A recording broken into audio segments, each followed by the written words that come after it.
I want to start this video off by saying, if you told me I would be teaching history to my kids, number one. Number two, I'd love it. I'd think you were crazy because I have no interest in history. It's just never been a subject I've enjoyed. I feel like I took nothing in at school at all. My husband loves history, especially like the World Wars, all of that kind of thing, has really interest in it. So if I'm being totally honest, I avoided the subject for a long time, but then it was recommended to me on a YouTube video I saw. It's called History for Common Entrance. It's by Independent Schools Examinations Board, and basically my 12-year-old and me were kind of struggling with the unit study we were interested in. We had been doing chemistry from The Good and the Beautiful. She had been loving it, but we wanted to add something else, and it was between geography and history basically. She didn't want to do geography. I love geography. So I was like, right, I've got to find something for history. This was recommended to me. So it's this, and you also separately get an answers booklet. For me especially, this was so necessary. So basically this is a revision guide. This is for year 7 in the UK. This is what your child would be learning in mainstream school in year 7. So that for me, number one, was super easy because I didn't have to pull from other places. I knew that everything in here was what she needed to learn for year 7 history.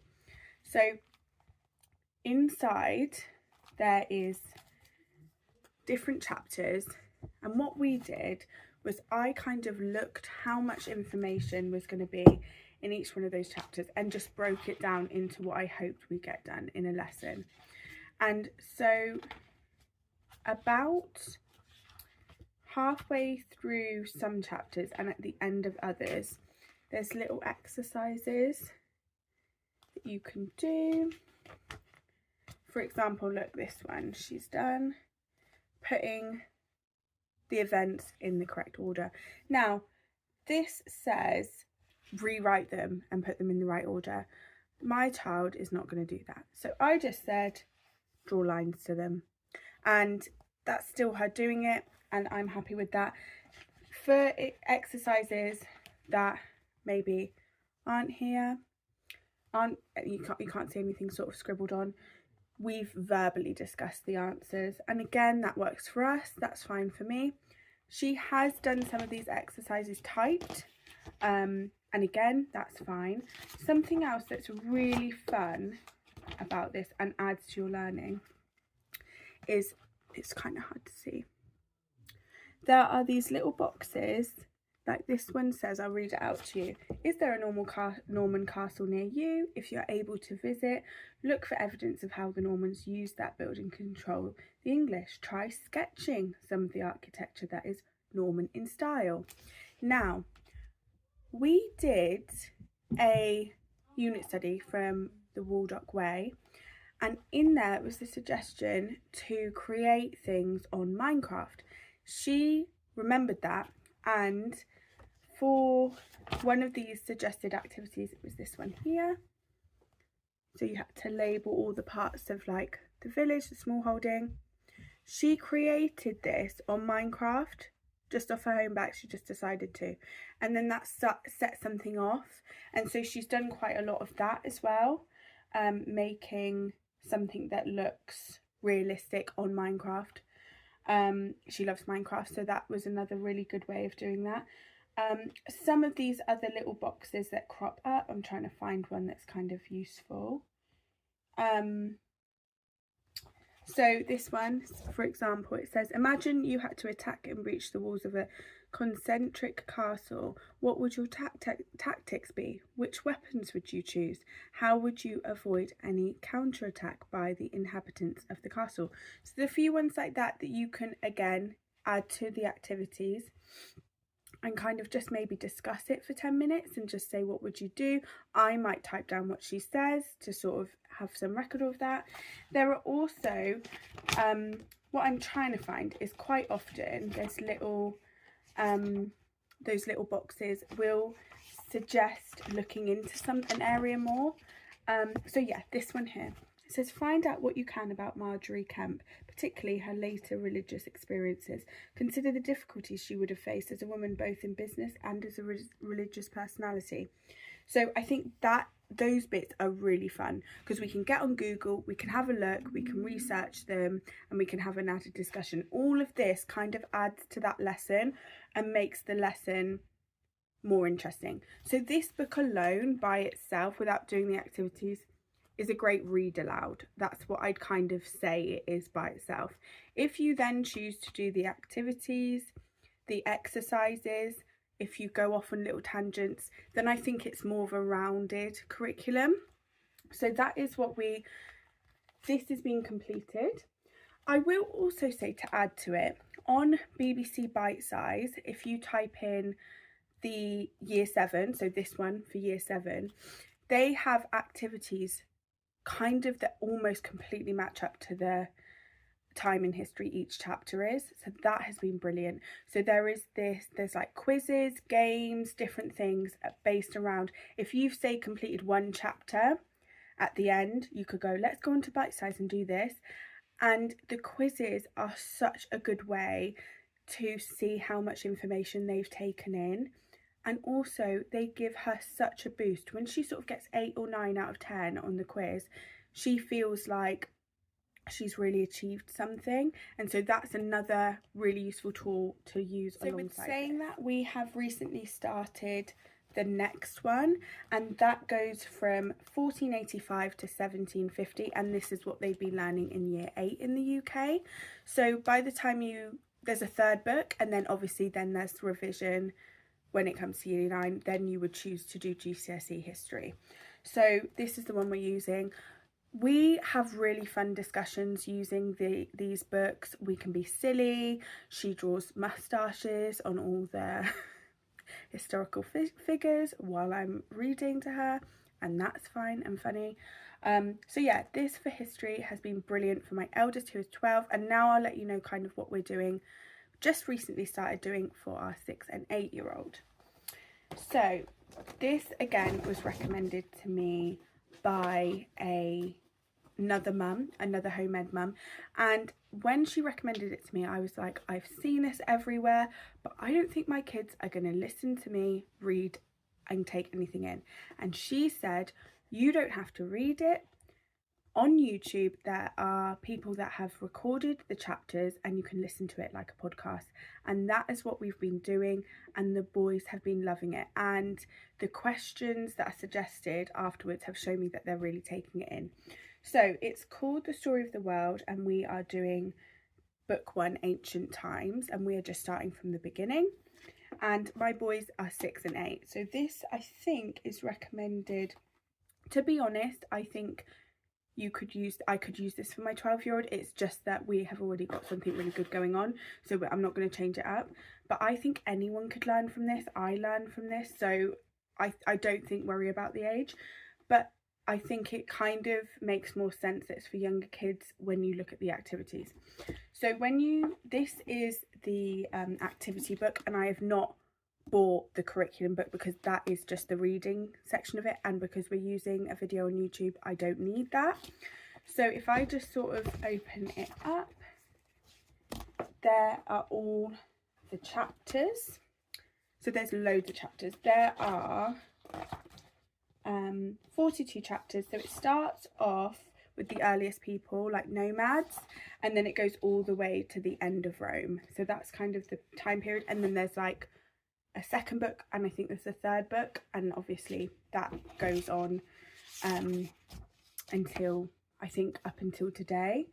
So there's so much information which is really helpful. Just how to use this activity book, using this activity book at home.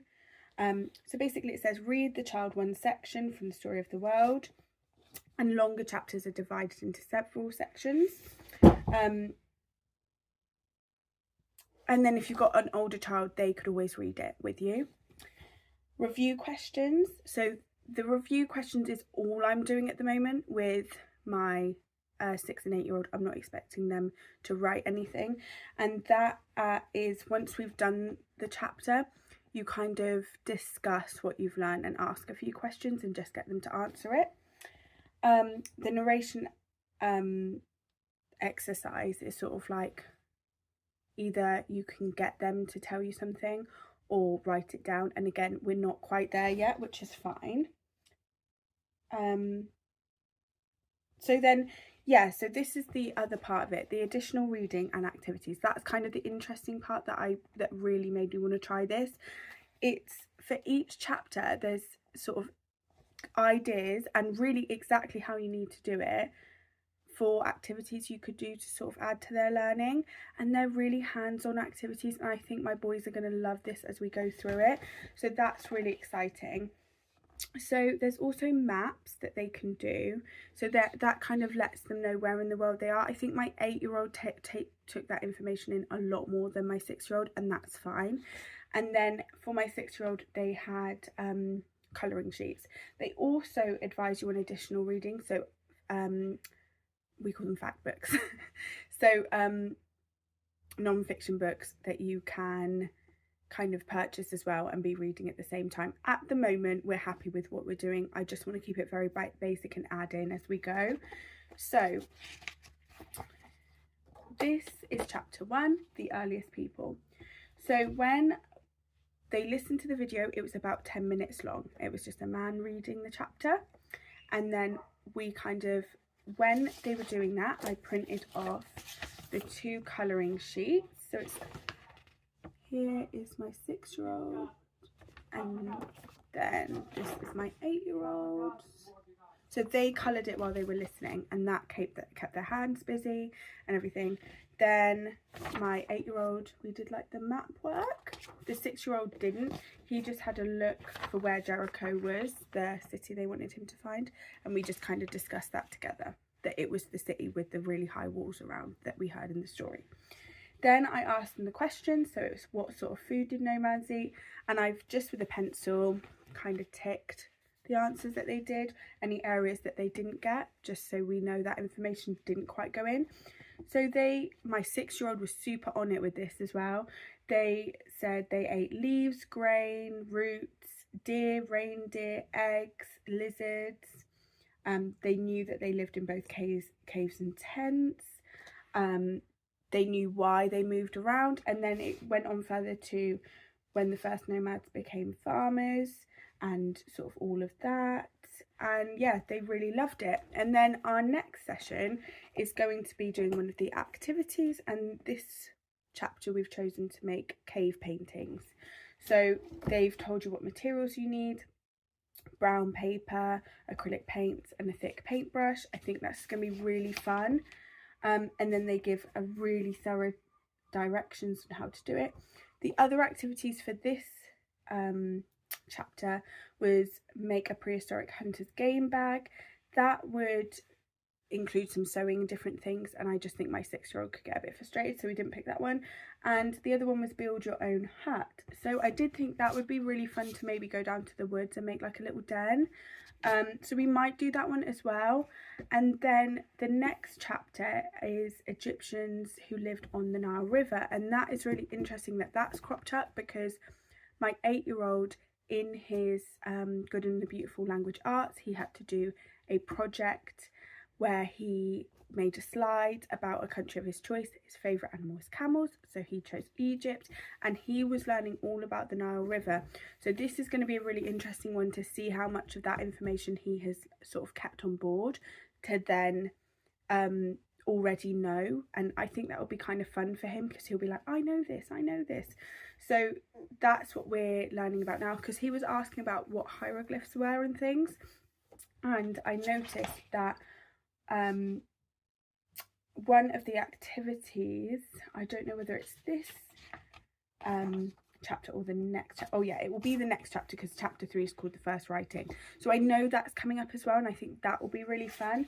But the activities for the next one that I really want to try is make a model of the Nile.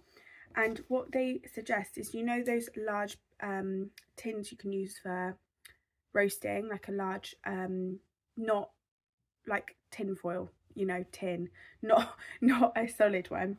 Well, you totally could use a solid one, and you make with like sand and soil and everything. We're going to make a model the Nile, and I think this is going to be such a fun activity, and it's going to become almost like a sensory play opportunity. I have actually thought, we have got a tuff tray, and I have also thought, do I just set it up in the tuff tray and then they can make a real mess afterwards?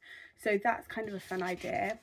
And yeah, there's just so much information, honestly, in here, so much to add to it and just go on the level that your child is. So this is what we are doing. This is what we're going to do for history for the boys. This is going to be for a few years if we do enjoy this, because there's 52 chapters. I see this being something that we aim to do weekly, but I don't necessarily, I mean, we've done one lesson listening to a chapter this week, then the next thing we're going to do is the craft, probably next week. And so it might go like that a chapter sort of runs over 2 weeks. We will see. I think if we've stuck with something to do and I've got everything we need for the craft, we'll maybe do the craft as well. If their sort of attention span is still there and they want to do it all at once, or maybe later in the week we're stuck with something to do, we might get a chapter done in 1 week, but we'll just see. So that is everything for history. It might not be as thorough as you want it to be for your children, and that's absolutely fine. This, for me, as someone who really struggles with the subject of history, is enough for me. So that is what I'm doing with my 12-year-old separately, and then my 8 and 6-year-old. And I'll link everything we use below. I'd like to also say that I got every single one of these books secondhand on either Abe Books or World of Books. So every single one. I think this was super cheap. I think it was less than £10, and obviously for the amount of information that's in it, it's a real steal.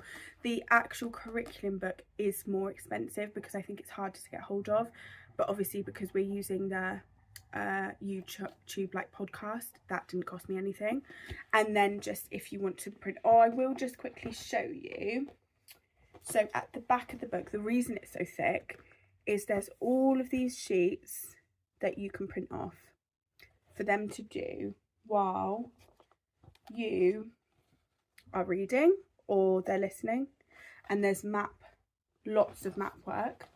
So it does add an element of geography in as well, which is kind of good. We can, if they ask questions, well, where is that in relation to us? You know, it opens up that opportunity to discuss that. So what I did